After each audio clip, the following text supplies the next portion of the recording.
Hey, we're live, episode 121. Just like to check out Jason. This is Dan. And I'm Ken.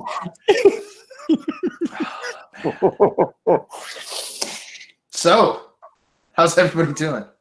Great. What's going on? Rosie. How's life in Tennessee? Good. Nothing going on around here. Just I see there's at least been a significant improvement in Tennessee. Oh, with my headphones. You finally got rid of those AirPods. The battery was dead. I forgot to charge it. So That's an interesting question, man. And at what point are we gonna? Because the whole point of like a Bluetooth headphone is to untether us from being attached to devices, and I love it. Right? Absolutely love it. Makes all kinds of things easier. But you're still tethered to give them power. So, battery. Right. I mean, we know how to do wireless charging, clearly. I think the worry is kind of the issue Apple had with their charging pad that they made a big stink about, and then they decided to pull it because heating issues. Like it overheating. Mm-hmm.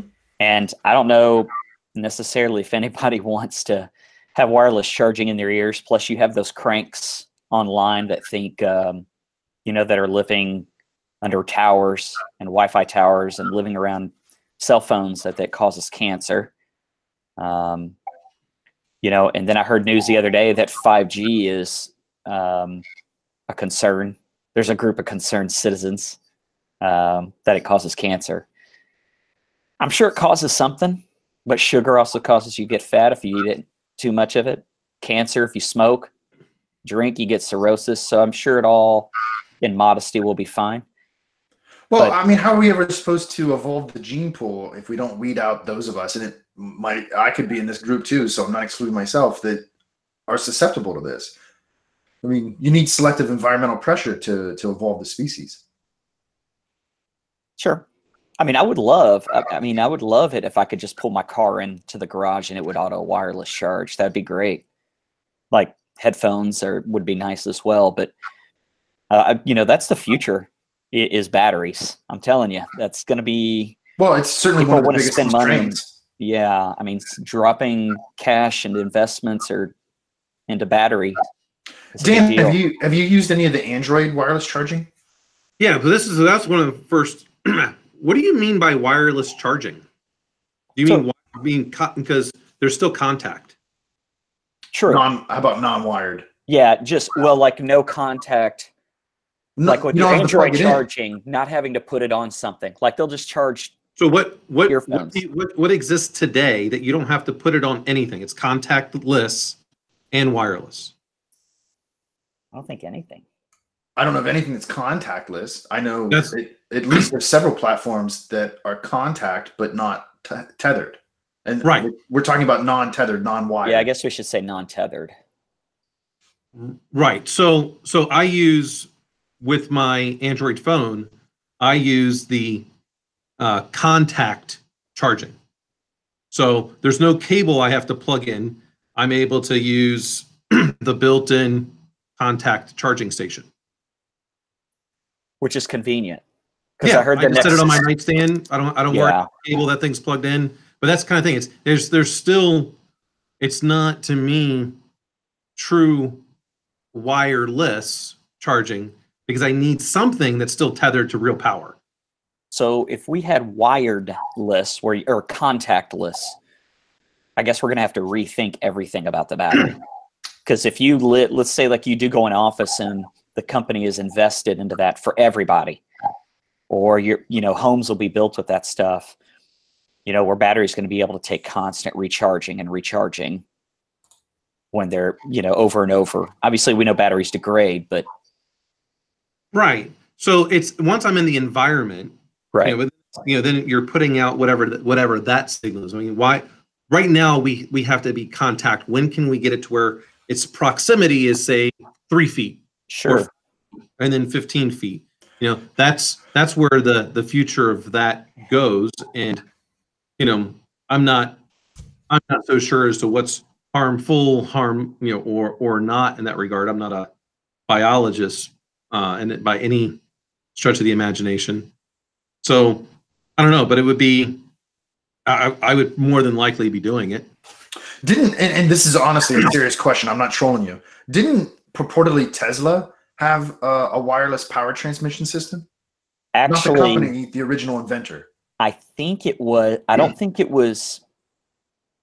I think it was you could roll the car on top, and it wasn't like with my iPhone and Dan's Android, you had to put it on the contact, no wires, but like you rolled your Tesla on top and it would wirelessly charge. I think the issue is it wasn't powerful enough to charge a car completely overnight. Yeah, again, I'm not talking about Tesla, the car manufacturer. I'm talking about Tesla, the inventor. Yeah, Nikola Tesla. Yeah, I'm not sure where he stole that from. Probably someone in Europe, if I had to imagine. But you agree that purportedly he had a system that worked. Yeah, there was I do remember something along the lines of where he had some type of system that could be, because I believe, I don't think it's too much different than the magnetic like systems that exist. And you can charge through that whatever you want to call it, polarity. It's just how powerful do you need that magnet in order to be able to do it over a distance of some type. Right. Like I have two buddies. One just bought a brand new Camry.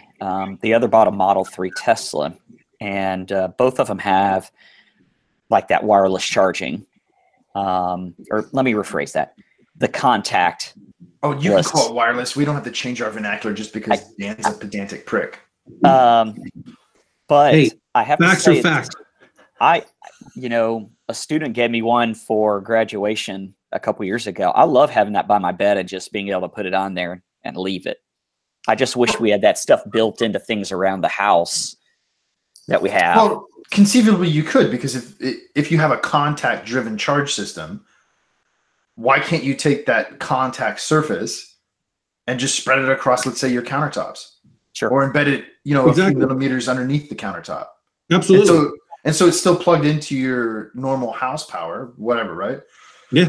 And so what I was getting at then is, so at what point, as an intermediary step into true wireless, like no contact, untethered, not plugged into anything, why can't I just drop my AirPods, whatever the fuck they're called, onto the kitchen counter and they just charge? Sure. I don't have to worry about it. That seems like a really easy intermediary step to me.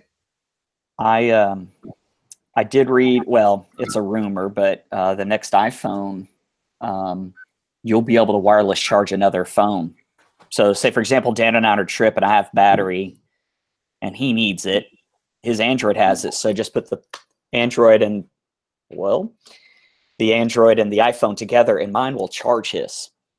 Love powers the world, man. Dude, I just think it's a great invention. I just wish we would implement it more. My previous iPhone didn't have wireless charging. This one, golly, I love it. On my iPhone 8. Oh, it is fantastic. Well, it kind of gives an interesting use to your old devices too, right? Like I have this iPhone 6 Plus sitting here that I own, that I use for certain things, but it's not my phone. Sure. It has a normal, completely fine battery. So rather than buying one of those USB-driven charging kits, I could just use that, right? Yep. Sweet. Technical difficulties. For whatever reason, on the laptop, you all were hanging, so I just decided to pull out the phone and go that way. Maybe who knows? Something could be wrong with the wireless in here, but that's why I've got a backup. Sounds like you need to talk to your people. Could be anything. Who knows? Maybe they're. Who knows what's going on? I don't know. I could have just needed to reboot the laptop. Too much shit going on. Who knows? Doesn't matter. That's why you got a plan B, man. Perfect. Right. Us Mr. Gangsters always have. Oh my God. Did you have that custom made for yourself, or did you get that from like the bookstore? It was already pre-done. I just saw it and had to get it. Yeah. Mine was custom made. So I got mine out of the kitchen. There's a deep metaphor present. Yeah. Did you have class last weekend? What? Dan? Yes, I did. You did? I did. Yeah. What are you in right now?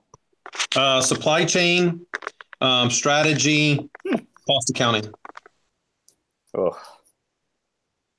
Strategy one's really interesting. Um, Supply chain's tough, but I dig it. It's you start being able to find bottlenecks very very easily in anything. Cost accounting sucks. accounting. Ugh. Do you Taxes were think due yesterday too. Yeah. do you think there's a lot of overlap between supply chain and like general workflow? Oh yeah, absolutely, absolutely. Um, it's you could say a workflow is a part of supply chain. Supply chain doesn't. It's not just about the products, but it's also the people. It's the systems. Hmm. You start to figure out how many lines of code front end developers versus back end developers can put out. It's very likely, and I don't know this to be true, but let's say so the people that are developing in Python for a front end web interface, they can put out 1,000 lines of code a day, but your back end developer can only do 200 because they're doing it in C sharp. Well, that tells me how many back end developers I'm going to need in order to have the same throughput. Um, I've never done any studies one way or the other, but I mean that's just an aspect. For whatever reason, um, it's something that I started thinking more and more about um, with the class. You know, why is it or even if you have the greatest developers out there, but I can't get a but all of a sudden I start seeing when someone tells me, hey, but it takes me 6 hours to build a server, and I go, like this actually did happen. Someone told me it took me 6 hours. I'm like, what do you mean it takes 6 hours to build a server? It's coming from a virtual machine. You spin that thing up from the gold image. What then you install the application? That should not even still. What do you mean you're installing an application? You should be patching from your gold image each time, deploying that out, and then make whatever final tweak is needed in production because you need it, has to have this IP address or whatever. It just seems ridiculous. 6 hours? Give me a break. How long should it be? Minutes. So just fire it up and run with it. Man, like when I got started, this is how I got started in systems. Because we were a startup, we got an enormous amount of equipment from an auction, right? This is when a lot of .coms were going belly up and there was giant auctions and we just drove a pickup truck down and picked up like 31U servers in one day. And now you got to build them all, right? And, VMware existed, but it was like workstation only and it wasn't the same thing even near as what it is today, right? So don't even think about that. This is pre-virtualization technology. There's no hypervisors, nothing like that. And so what do you do?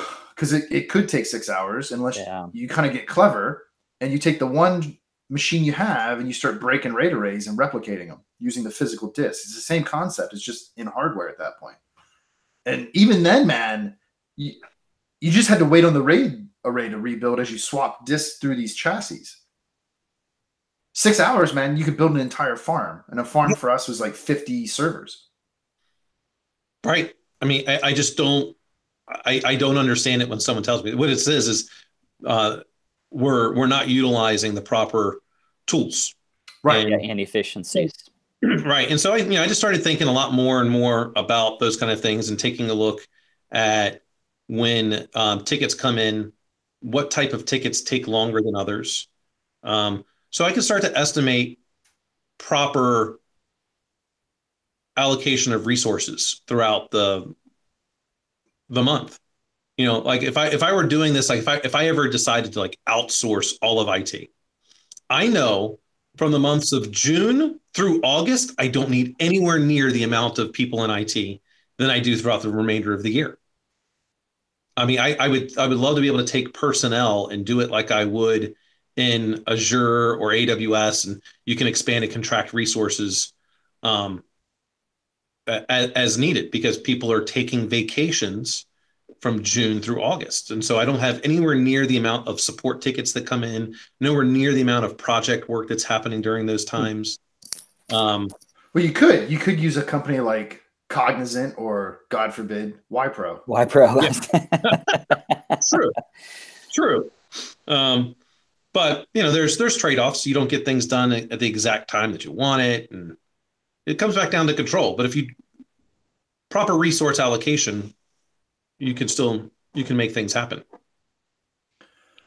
Do you think you can go too far? Like the lines of code argument's an interesting one to me, because it's analogous to taking somebody that writes for a living, whether it's fiction or nonfiction, and measuring their productivity based on the number of words written in, let's say, an hour or 8 hours or a day, whatever you want to call it, right? And is that actually an accurate measurement of what we would call productivity?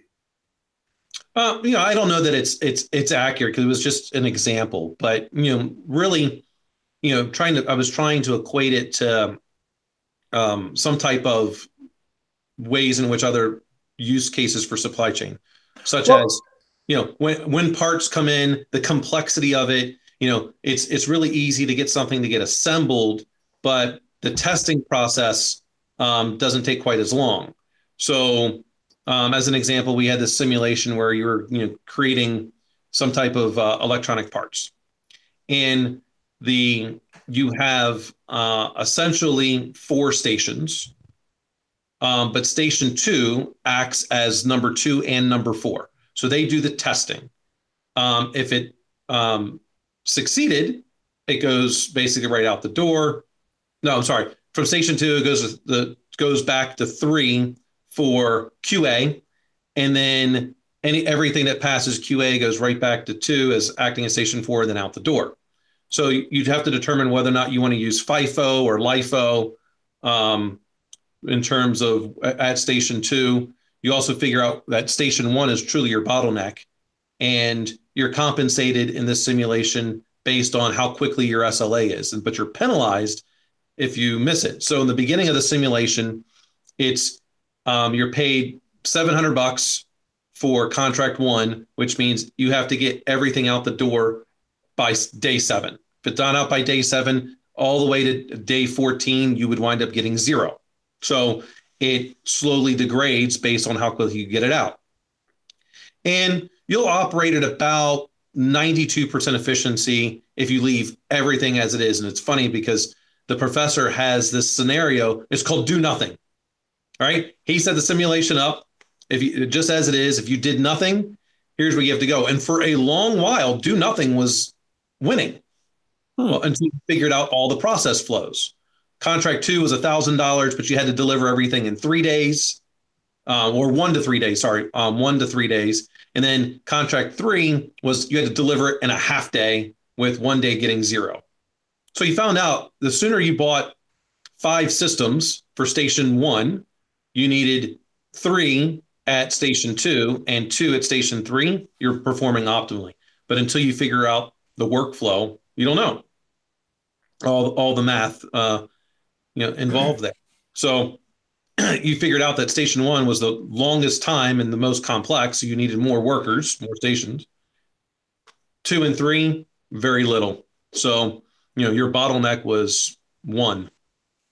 And I'm trying to figure out how do we equate that to the rest of technology. Sure. And I didn't mention lines of code just because you mentioned it. In fact, TK mentioned it on Sunday, and lots of people have looked at developer quote unquote productivity and tried to create efficiency metrics based off line of code. No different than in a call center. You base it off of calls, right? And then customer ratings.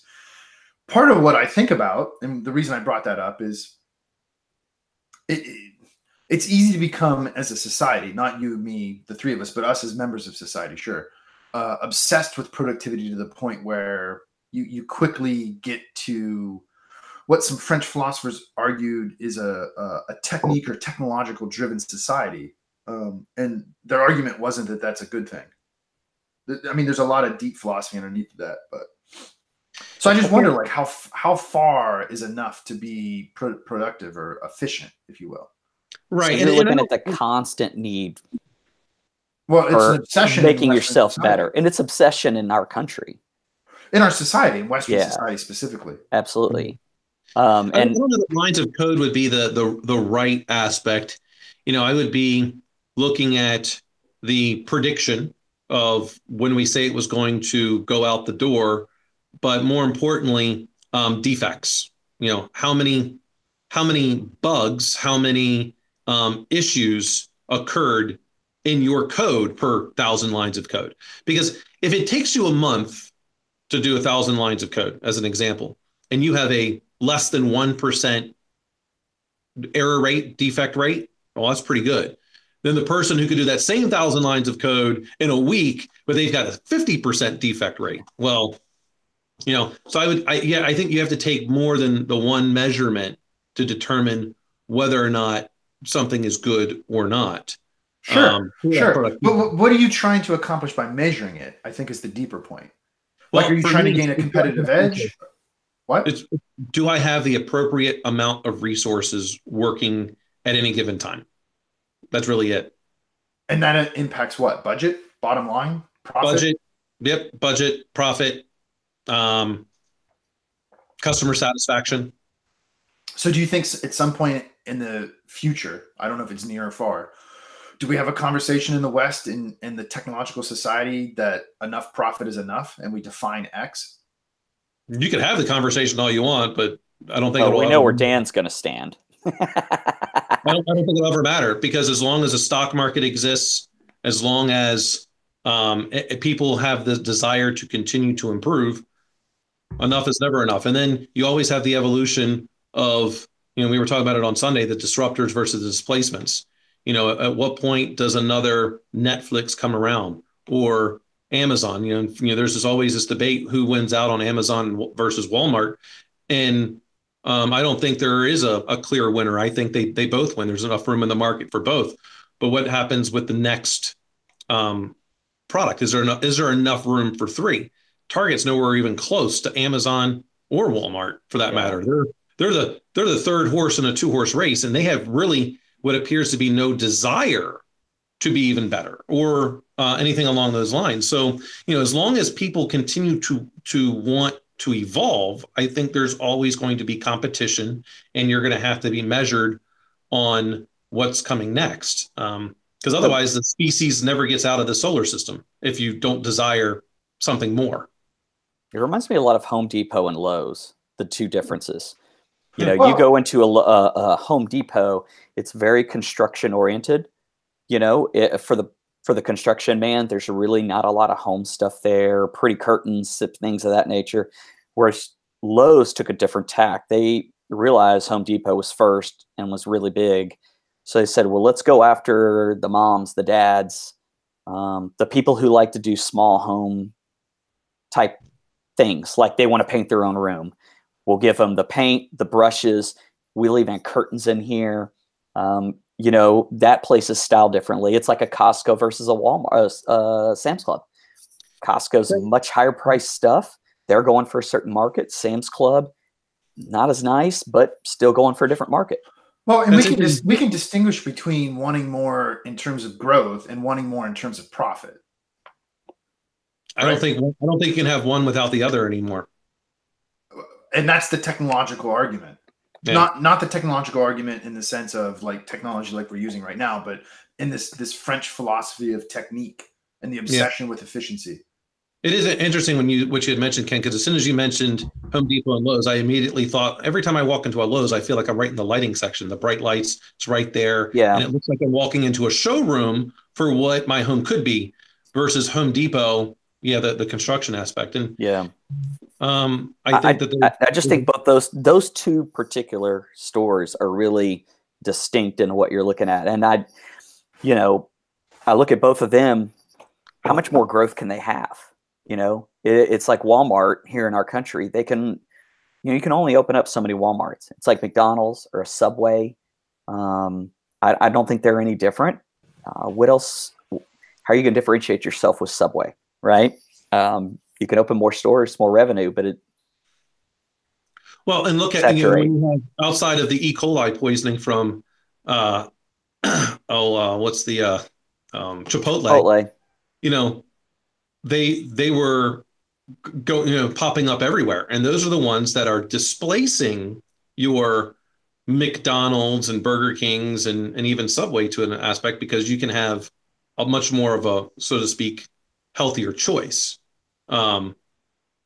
So, there's those kind of things. I think you'll continue to evolve those types of systems because So, people are going to want something different. Our tastes change over time. so let's here's a good question. The smartphone, first probably 5 years were probably some of the biggest inventions with that device itself. Android would have something, then Apple would have something, then they go back forth. Now we're starting to see that the two are really very similar realistically. Have we? What do you mean by invention in this case? Well, I'm just talking about the smartphone pretty much offers, both devices offer the same things, just a little bit different user experience. I mean, they still offer phone calls, text messages, pictures, cloud storage. The essential basics of a smartphone. Both do wireless charging now. Both have big screens. We're starting to see nothing differentiating itself. Well, So what I meant was, what did Apple or Android do that was really any different than what BlackBerry already offered? no, that's a very legit point. And Palm. Other than Palm too. I mean, other than a bigger screen and no physical keyboard with like the BlackBerry had first, right? Really have we reached peak phone? Yeah, I think probably the better way at least the way in which I look at it from your statement is that we took what already existed in other industries and we made it small enough to where it was practical and functional in the small form factor of a phone. Sure. I would agree with that. Yeah. And funny enough, that fits right into Moore's law, right? I double speed, I get smaller. Double speed gets smaller. And we've done that with the phone. And we're continuing to do that. We're able to pack more and more into these things than we ever have before. I mean, I was, on Twitter yesterday, someone had mentioned a tax software called Tax Cut. And I didn't even know it still existed, but I kind of remember. It's actually known now by H&R Block. It's gone its ways several times. And it really brought back some memories because my dad was the lead programmer at Tax Cut and Tax Partner, which was owned by Best Programs in Virginia. And I remember going there. This was in the early 90s. And I was going there, formatting floppy disks and 3.5, 5.25. What's that? Were they the 5-inch ones? 5.25. Yeah. Yep. Some of them had the 3.5. So days. That's what we were doing in the early 90s. And I sit there and going, wow, because what did those things have? 1.44 meg? Is that what it was? Mm-hmm. Those 3.5-inch floppies. Yep. And dude, my phone has one picture. One picture will not fit on that floppy, is what I tell my students. Right. One picture won't fit on it for the most part. So it's just fascinating to me to think back to those times and go, wow, I can't even imagine. So what's the next, 25 years look like? That's the thing is I for once, I feel like a kid back in the 80s. We're kind of gotten to a point where we're kind of taken like from older stuff. I don't feel like there's any really big innovations out there right now. Tablets kind of the thing for a while. Laptops have always been a mainstay since they became popular. Desktops, I mean, I can remember being at Dell. It's been over 10 years now, but at one point, laptops were outselling desktops 4-1. Sure. So, I see the migration. I'm just not seeing that we're having the innovation that we had in the past 20 years lately. Well, and I think that's a sign, if you look historically, that we're in a period of growing what we have, and there's no need for innovation to distinguish in any way. Like, there's still enough room to grow in the existing innovation channels that were done, over the last, let's say, 10 years, that there's no need to come up with a new innovation to capture some new market. I mean, look at the innovation of social media, for instance, right? The reason that was an innovation is because it didn't exist in any way, shape, or form prior to that, right? Does that make sense? Oh, yeah. Yeah. I think there's going to be a lot more innovation. It's going to be much more now focused on battery technology. Like if you're going to reduce your dependency on petroleum, you've got to increase your ability for the battery and its cooling properties and just proper disposal. I think the energy sector is what's going to be a huge I do too. boom because we have neglected overall the battery. As many advancements as we have made in CPU, memory, IO, we haven't done a whole lot with battery. And I think primarily that's because of the power of the oil industry. Cars weren't going to make a big change because why change the engineering aspects of how we power a vehicle when it's so simple with oil? Well, it wasn't until market demand started to push that more. Yeah. And same thing with homes. It's really interesting to me when you take a look at the why are utilities in a way not provided by the government? Sewer is, right? So that's Clean handled water. by the county, water by the county. Why is electric private? And we can reduce that. I mean, we've got privatization of delivery of goods, and the postal service can't keep up. So I think that energy and private, and being able to take back more into ourselves. Solar exists, wind exists. I think that energy, you're going to see a lot of companies like PG&E and BG&E and Pepco and you name it. They're going to have to change pretty quickly because I won't need them. Right? Yeah. I'll be able to produce enough from the. And you saw that out in California. They just mandated every new home built after I want to say 2020 or 2021 is required to have a solar panel now. So what's that going to do to PG&E? But they did just file for bankruptcy recently, I think. Well, yeah, because they got butt fucked by causing that giant wildfire. Yeah. Yeah. So I think that's where we're going to see these things. And I agree. That innovation occurs when there is need. Because if it happens too soon, we never even see it. Yeah. And I totally agree. I tell everybody, I said the batteries are the future. If we're going to move into a more electronic world, specifically, we're going to move more cars. We're going to be moving more electronics, people's homes. I mean, those are things that we're going to need batteries for. Right. And I believe you will see within the next 3 years that the best overall electric vehicles will be coming out of Toyota, and they will eat the dust of every other manufacturer. I don't know. Nostradamus said it here. Toyota. I don't know. I'm on the fence about that one. Because I found out some nice, lovely inside information about Tesla. Oh, God. No supplier wants to deal with them. They don't pay their bills. Net 30. They're like net 90, aren't they? No. Cash money up front, son. Hey. They are no longer extending credit. My prediction.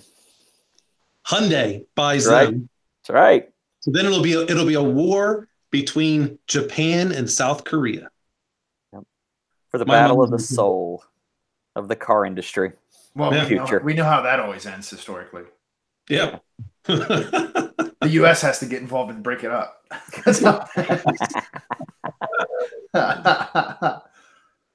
Yeah. So, that's where I think a lot of this is going to go. Innovation is going to occur.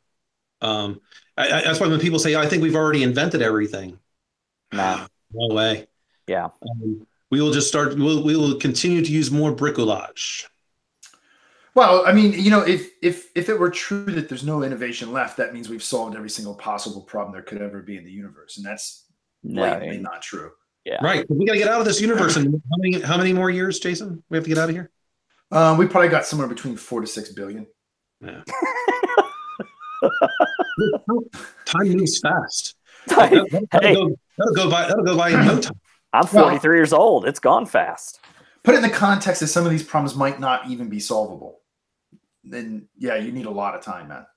You need a lot of time. it's still, again, we don't know what alien species might come here and just, wreck all of us. So, because if they can get here, we wouldn't stand a chance. I have a theory on that one. Is that there already is aliens out there, but they're blocking everybody else from getting us until we become a more civilized world. Why? Like, why the fuck would they do that? Like, there's no war in space. That was just a theory. Like, we're teenagers and we got to grow up. This is like your love for Saturday Night Live. No, I don't love Saturday Night Live. I did from the 90s. I still think Mad TV was the best. It was funny to me. But no, I'm really curious about this though, man. Why would they just sit up there and wait like that? Because of how we act. And I think that it's just a theory. No, I get it. An idea came up. And my other theory was, when people say they see UFOs, those are 16-year-old aliens running through our Earth that have gotten through the blockade somehow as a joke. Right? Wait, I get the side of the argument that why they're waiting on us because we're not yet developed far enough. What I'm asking isn't that. What I'm asking is why are they waiting at all? Like, why do they care? It kind of harkens back to an old sci-fi movie I saw. Okay. I'm trying to think of the name of it. A lot of people didn't like it. I liked it. Valerian. Mm-hmm. I liked Valerian. It's a good space opera. Yeah. And they talked about how everybody who joined was against war. Like they had become a peaceful society. I was also reading a sci-fi book where they were talking about they wouldn't let anybody join from other galaxies unless they were peaceful. Mm-hmm. And obviously we know Valerian, that goes off rails. But that's just, I always thought that was a really interesting concept is we've been blocked or banned because we're a warfaring world. Let's be honest, we are. Do what? Peace is a lie, Jedi. Look, I'm no peacenik. I would have been military. I probably would have been drafted in Vietnam, to be quite honest, because I came from a military family. I would not have been a hippie.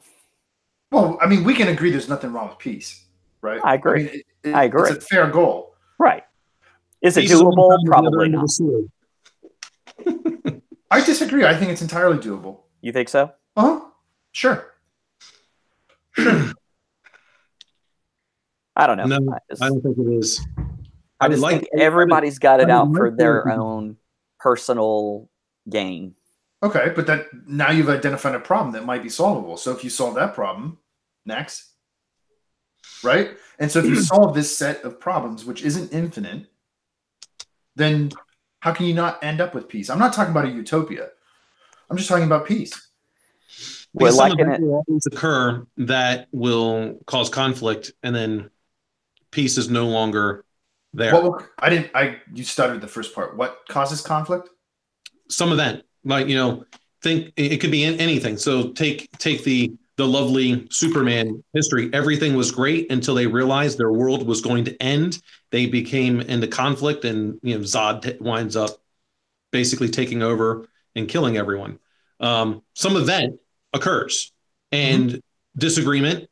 We go back to our clans and we raise the troops and things go to war over some type of conflict. There will always be disagreement. And then at what point does it escalate to that? And I think that's always inevitable.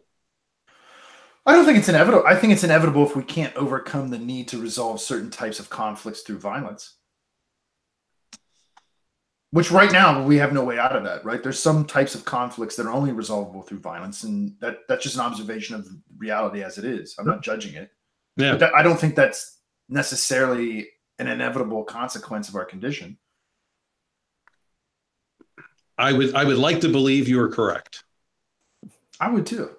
I would like to believe it. I would like to think that the set of problems that lead to violence aren't infinite. I'd like to think it's a finite set that we can just identify shit. We can identify things and solve them. It would be nice. Yeah. I'd first rather solve this whole energy problem first. Well, Yeah, there's money to be made there. but that is one of the identifiable problems. I mean, Yep. oil certainly creates all kinds of conflicts worldwide. Oh yeah, sure. There's no. I don't think there's any reason that solar, wind, anything else won't. Because look, man, it was trivial to get solar where I lived in California. Trivial, and it was almost instantaneously reaching an ROI. Here in North Carolina, because of the difference in climate, it's not even worth getting it. It'll take me so long to pay it off that right now, because of the cost of materials, it's completely not worth it. I gotcha. So until you solve those kinds of inequality, disparity of resource issues, you can lump tons of stuff in with those, I think. Not just money. It's not just money. Well, guys, I have to cut this one short for me because I've got an appointment I got to go to. But all right. You all have a great rest of your week, and I'll see you all later. Yep. See you Sunday, man. See you, man. Yep. Peace. Well, we got rid of him. I don't know if you want to keep going or you got shit to do. I mean, I got like 15 minutes, 20 minutes. So. All right. I got one quick question for you then. And we'll take like 5-10 minutes to do it. All right. One of the things I've been thinking about is in our given profession and field of study, let's just broadly define it as computer science, right? Okay. Is it possible to find a research problem that becomes your life's work? So like think about the original taxonomic system for biology. That just defining one small thing within that greater taxonomy is easily a life's work because it's so detailed and the pace at which it changes is incredibly glacial, right? Right. You know what I mean? Whereas Sure. our field has such high turnover still because of innovation and even small iterative innovation. Is it possible to find a problem that remains to be a problem? I mean, we're both roughly the same age. Let's say be conservative, the next 40 years. I see two comments about this. The first one is I say yes, especially when you were my chair and we started talking about topics, and I decided to do privacy. Privacy is still a relatively new concept in terms for computing. People really didn't start considering and thinking about their privacy really, and probably until the late 90s, 2000, when everybody started getting a computer and internet was out there. The second part of this question is, I guess it would pertain more to me, is I have a hard time sticking with one topic once I learn a lot about it and I want to do something. I immediately want to do something else. I get bored easily, but that's just me. However, there are professors here on campus, and I'm sure at yours, and we both all went to college together, that have studied the same topic for their entire career. Like Bible professors on our campus here at Lipscomb. Some of them, actually all of them, are very good in Hebrew. So, they've been studying the Bible from a Hebrew perspective all their lives. Sure.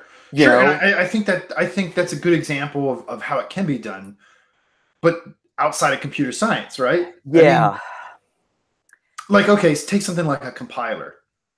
How many decades could one person spend on a compiler because the nature of compilers potentially is changing such that what you're studying as a problem just evaporates as a problem because of see, this is the thing, right? There's no enterprise market that's changing the nature of hermeneutics for biblical scholars, right? Sure. Right. It's been written literally one time and they're studying the same thing unless they find new stuff, for example. Right. In fact, that is the classical model insofar as scholars drive that market through their discoveries. Whereas for us in computer science, industry drives the innovation. And sometimes I feel like we're just coming along almost like archaeologists in a way and finding things in what already exists rather than finding things and creating something that exists. Does that make sense the way I'm describing that? Yeah. It kind of reminds me of like coding languages. I mean, when I started here 10 years ago, we still had a COBOL class. Mm-hmm. Not a soul had signed up for it in years. Sure. No one, well, let me rephrase. I was about to say no one uses it. We still need people to do COBOL in very specific instances. But realistically, when we have a student leave here for CS, they're They know Python and C Sharp. C Sharp's really big in Nashville for the health industry. Well, yeah, I mean, what do you do? If you want to write business applications, you're either doing it in .NET or Java. Yeah. And .NET is by far in my experience, limited, but my experience, the dominant business application language. Right. I don't know. Computer science is different. I mean, you can study the same topic for Bible and maybe look at it 100 different ways, perspective-wise. You know, hey, I think that God meant this or God meant that. But for computing, you know, you go back to compilers, that compiler's 10 years from now, heck, 2 years from now, some 15-year-old kid writes a compiler. Linus Torvalds being a good example. Yeah. No one had any idea Linux was going to take off like that. No, not at all, man. Well, and so you still have a compiler. So, you know, if you look at the theory of it until you get into a completely different model of computation, a compiler is a compiler theoretically. Sure. But the specific implementation of it, I mean, dude, it could change. Well, it changes every time there's a new standard for the compiler, which isn't created by academics and scholars. It's created by some IEEE body. Sure. Right? Yeah. And, you know, the other thing I think about too, man, this is something I've been getting more and more obsessed with is I have friends that have written papers around the security built into that you can build into like a C or C++ compiler, right? Mm-hmm. And they came up, Dan and I actually worked with them when we were at Silent Circle. They built some cool stuff into compilers that would essentially turn code polymorphic. So every time you compiled a binary, it was a different binary. And so that limits attacks against those binaries, right? Mm-hmm. I don't know of any company that uses that because and part of it is it's not that the research isn't good. It's that how do you become aware of it in this sea of information? And that's, oh God, that's a topic in of itself for another day, is information overload, and not just our industry, but just society now. Yeah, well, I really think, man, because next week's my last week at Capitol, so I got the summer off. I really think I'm going to do an experiment where I don't know if I said this to you. I think I said it to Dan on a Sunday. I'm going to write a paper, two versions of it, essentially. And one, I'm going to push to a journal. And one, I'm going to push through my website as an essay. And I'm going to use an open access journal that I pay to publish in, right? So the author's paying the publication fee. And I'm going to take the same dollar amount and apply it to marketing through Twitter and Instagram and shit like that. And I'm going to get a sense of how do you, because right, the fundamental problem is how do you expose an idea to a maximal audience such that knowledge becomes consumed, right? Sure. And so if I have to spend, my example to Dan was $250, is that $250 better spent on putting it into an open access journal so at least everybody that could get it and might find it gets it for free, so there's no paywall impediment? Yeah. Or do I take that $250 and put it into Google AdWords? You know what I mean? Sure. And that's a good question, because I think about every day, especially with the Elsevier thing, you and I have been talking about that on Twitter and live on person. I think of the amount of papers written by professors globally that are fantastic, that'll never see light of day because there's a $35 paywall between their paper and front. And it kind of goes back to that main comment that Russian girl made. I can't remember her name, but they asked her, what was really the reason you did it? And she's like, you know, there's so much good research out there. Who's going to pay $30 for a paper they might not like or might not be what they're looking for? You know, abstracts are only so good. There's an interesting parallel I've been picking up on with video games, because, you know, when you and I were kids growing up with PC gaming, it was very common to have a demo, a fully functional demo that contained a few levels. At a PC magazine. That's right, man. And they would come on discs, and or you could download them later on when the internet had enough bandwidth, right? And that doesn't exist anymore in video games. What you do now is you pay at full price for early access, which is essentially a shitty demo. I mean, you see this constantly with these AAA titles, right? Anthem was the most recent example, which was a complete disaster. That concept falls onto software a lot. I mean, you look at Windows, they pushed out that OS, Windows 10, and said, hey, this is beta. If you want to risk it, we'll give it to you for free, but there's going to be problems. And it reminds me when Halo, it was Halo 2 or 3 they launched. I mean, I was a huge Halo nut. And they put out a beta. Anybody could play it, but it shut off after 2 weeks. But we essentially gave them free bug QA. reports, Yeah. QA. But we're really interested to see your paper. I really will be interested to see, because that'll be a third paper in of itself to write the report up on. Exactly. You're going to get 3 papers out. I mean, it'll be a little more work, but you're going to get 3 things out of this. It's just something I'm really curious about, with the prospect coming up starting next year of starting to work on a tenure portfolio. I have to be mindful of where I put things so that it gets associated properly in that binder. But at the same time, in choosing that, I'm curious as to how do I choose? Sure. There's a really good article. I need to post it on Twitter. There's she's a writer, and I think it's fiction. She wrote a book. I can't remember if it was like for teenagers or, just women in general. I remember it was that area. She'd been having a real hard time with piracy. So her brothers who work in IT were like, hey, why don't we create some fake torrents? And we'll give them like the first few pages. We'll start uploading those the night of the launch. And they wanted to see if there was any correlation between more people buying the book or torrenting. And it was interesting. Their research indicated more people would buy the book if they were uploading the fake torrents. Yeah, man. There's research in several different verticals, music and games being 2 primary ones I've looked at, where piracy actually fuels higher sales. Yeah. But I really would be interested more if you're paying for your AdWords. Is there different, Right. Is it different than you maybe just going straight to the Pirate Bay and I'm going to upload my papers or my dissertation on there instead of hiding behind a wall? Will I get citations? Will my citations creep up? Well, I mean, honestly, who's going to read my dissertation is what I understand what you're saying, but I'll tell you this, and this is what actually got me starting to think about this, is I'd done a couple of papers with students over the last year. And I wanted to try, as let's say, a preliminary experiment in this way, pushing them to archive preprint. And man, I've had way more reads of my work and way more interaction with people that otherwise I would have never interacted with. Sure. Just by having my work on that preprint. Yeah.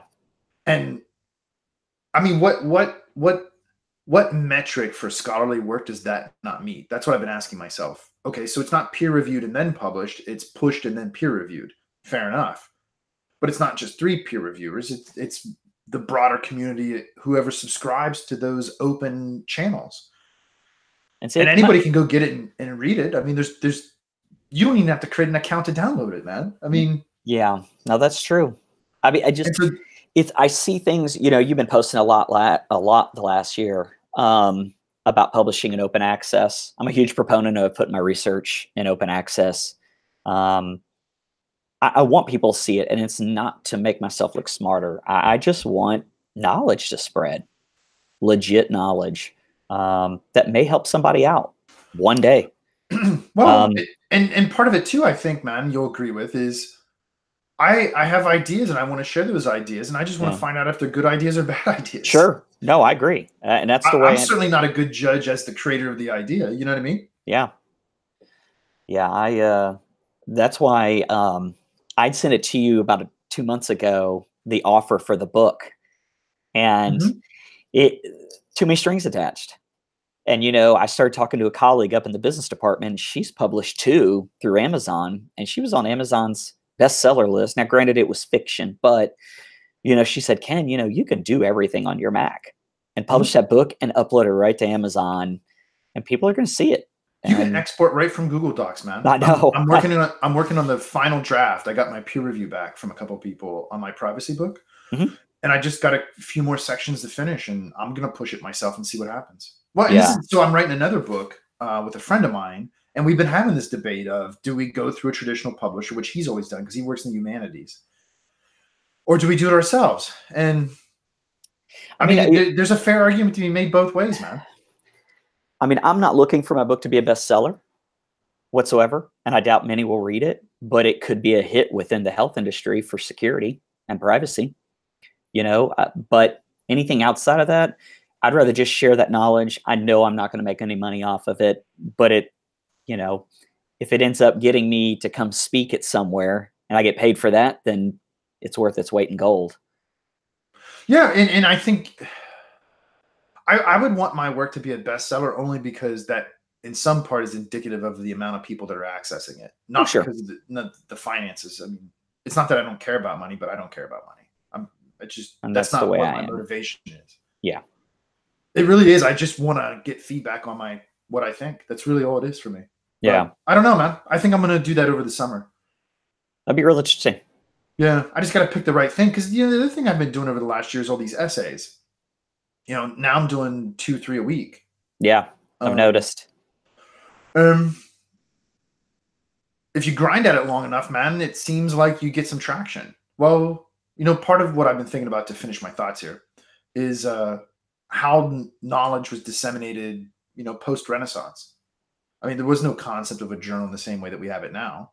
There were Sure. societies. Hmm. I don't know, man. I don't know. That'd be some good stuff to read up on. Yeah, it's actually surprisingly hard to find. I heard the church was a really big keeper of books and Sure. scrolls, and they limited who could see them, thus limiting knowledge.